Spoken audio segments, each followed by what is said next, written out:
What's up, what's up, what's up, what's up, what's up, what's up, what's up, what's up, guys? This is me, the video editor of Solar Boys PH, and today is another day for Kabitan time.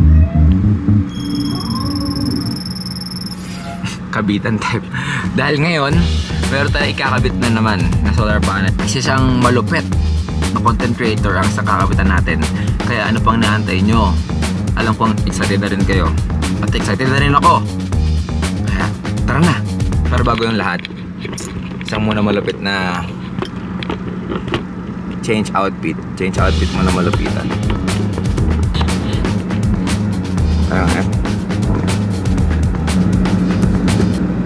Sheesh, very quick change guys, diba? Ang kita nyo, napakabilis. Pero yun nga guys, gusto ko lang ipakita sa inyo yung uniform namin. Tignan nyo guys, mag-outfit check muna tayo. Outfit check! Solar Boys PH. Sheesh!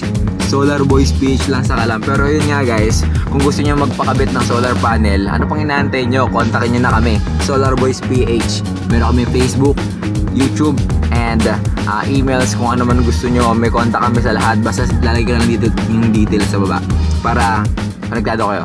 So yun nga guys, bagay sa gusto natin yung parating at gusto kong malaman sa inyo, gusto kong sabihin sa inyo na meron nga tayong isang malupit na kakabitan ngayon.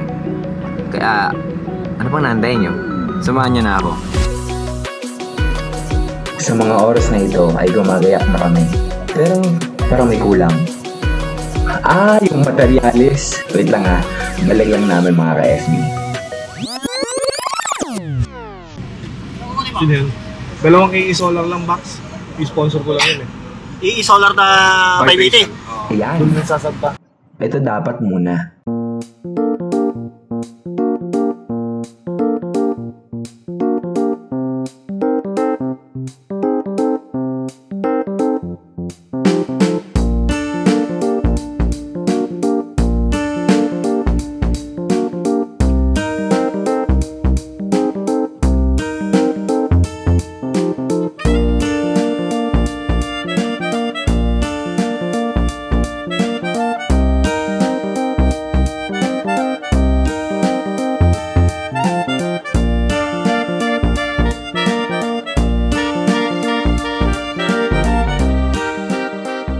Man, handa ka na ba man?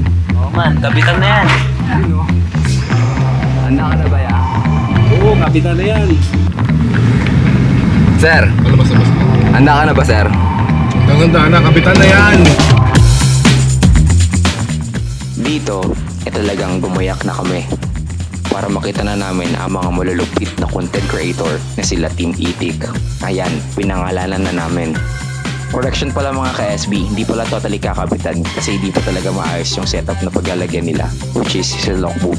Kaya tara, samahan nyo kami.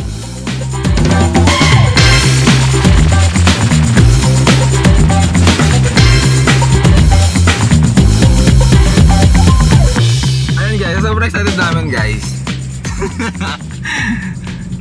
Akala namin yun na magusundo sa amin kasi sabi kasi ni Sir Mac, pupunta daw siya dito para sunduin kami. Tapos akala namin yun na. Tapos pinadala pa lang Shopee na parcel. Tapos sabi sa amin, Shopee mo! Ay, ito si Ito pa yata ito. Tumaya na. Asa kayo? Mga video. Si Mac. Kay Mac? Ha? Kay Mac? Shopee po? Ay, hindi. So yun guys, nag-aantay pa rin kami kay Team Itik. Diyan napipisa ko, wala rin po kayo eh. Hilux na rin. Sabihin mo Hilux na rin. Sa mga oras na ito, hinahanap na kami ni Kuya Makmak. Nakaka-excite kasi mga kilalang content creators ang makakasama namin ngayong araw. Kaya hindi na rin ako makapaghintay. Motor na gray. NMAX? NMAX ba? Anong motor yun? Click, tingnan mo yung click na motor.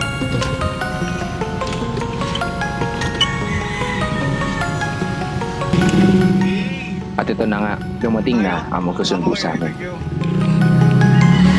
Hey guys! Ayun siya, pinsan doon ni Kuya Makmak.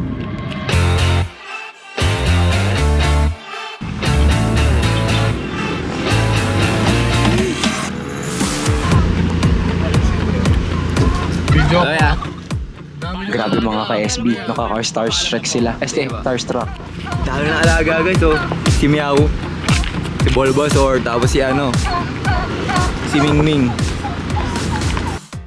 Angas talaga ni Lokbo guys, oh. The personalized bodyguard goat show.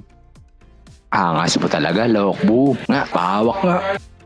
Sheesh, baka Lokbo yan. Solid yan. iPhone lang gamit ko eh. Kami lang. Malupit to si Baron eh. Habang gawa. Si si Hello po. FJ. Si Makmak. Ay, makmak, matukayo. Mark Bell. Tukayo. Bukayo daw. Boys ko rin yan. Pinaka-customize nyo lang po yan, kuya? Yung carrier nyo? Oo. Tapos dito mga ka-SB, napatrong pa si Kuya Mac about sa van namin. Dati bulok din, kagaya ni Lokbo. Diba? Napakaangas. Kasi same situation gaya ni Lokbo. Kaya Kara, meet Lokbo. Lokbo, meet Kara. Grabe din pala talaga si Lokbo mga ka-SB. Ang dami niyang bodyguard go to. Yung iba pa dito nag-EFT. Siguro night shift bantay ng mga yan. Kaya todokain para may lakas sa pagbabantay kay Lokbo paggabi. Sheesh! What a bodyguard guard guys. Ano tinatanong mo tol? Malapitan tol. Si Bossing. Ito pa nila si Balupiton, si Joel. Tagal dito ba Joel? Diyan lang po. Kasi plano po di Baron, dito nyo raw ilalagay yung controller. Ang gagawin ko lang. Kung maririnig nyo ang pinag-uusapan nila, sinasabi nila Kuya Mac ang gusto nilang mangyari kay Lokbo. Sa tulong ng Solar Boys PH, bine-brainstorm din nila ang mga posibleng maging resulta sa plano ng Team Itik. Nang sa gayon, mas maging maayos ang pagkakakabit nila ng solar panel kay Lokbo. 580 watts. Pwede po kaya na yung charger ng alternator? Tutulungan niya rin kapag kalimbawa makulim, hindi maulan. At tinawagan ni Sir Jigs si Kuya Ivan para explain sa kanila ang mga dapat nilang gawin kung paano i-set up ang solar panel system. At kung may mga tanong sila, maging clear agad at ma-explain ng mas maayos. Walang araw. Tulungan ng alternator kargaan yung 24 volts natin. Iyakan pa natin yung isa pang Isa pa po nito. isa pang nakaseparate lang. Kasi hindi natin pwede isama dyan. Magiging dalawa po dapat yung controller. Iiwalay mo muna kung natin huwag mo natin pagsamahin. Dito muna tayo sa setup na, ito kasi tayo aircon eh. Mga heavy loads. Tapos yung mga maliliit. Yan. Isla. 3 kilowatt yan. May inverter. Tayo, mukhang libre naman yung battery eh. Pero may sobra po. Okay. Pagano'y mo. Lagyan lang natin siya ng blower.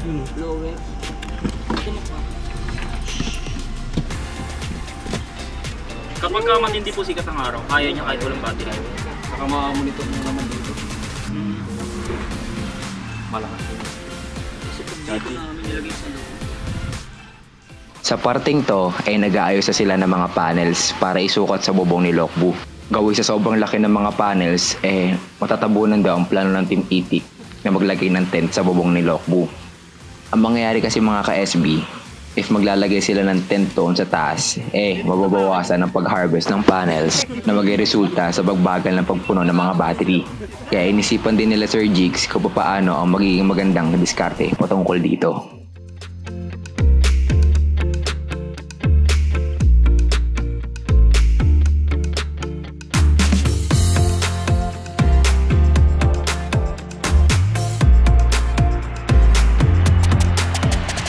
Ano masabi mo, Mac? Solid. Solid? Paano yung solid, Mac? Solid. Ay! Wala na lang ito, mga hindi, mini 4 ngayon yung bago. Ano ang nasa mapa? Pero pag naka-parking, nasa ilalim sila. Aangat to ng bagya, kailangan ito magkaroon ng roller. Hindi mo pwede nakakatang kabila. Nasa ilalim siya. Gumawa ka ng parang sa cabinet, di ba? Yung cabinet. Lagyan mo sa parang dito, di ba? Railing. Hatakin mo kabila. Parang nangyari po dito yung hatak dapat dito sa likod. Lalawit siya dito. Ito. Pag nakaparada. Oo, nakaparada. At dahil sa sobrang daming nangyari, inabot na kami ng gabi. Pero ang saya.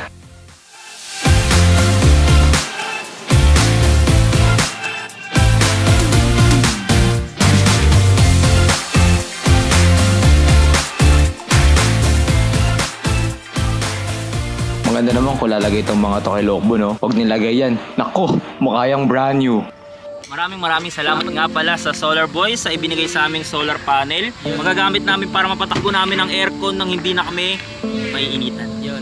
Solar Boys PH number 1. Wakwak. So yun guys, magkapaalam na kami sa Team Itik dahil tapos na ang aming mission para sa kanila. Paalam mga ka-SP, hanggang sa muli. Thank you po, bye-bye po. Ingat po, ingat.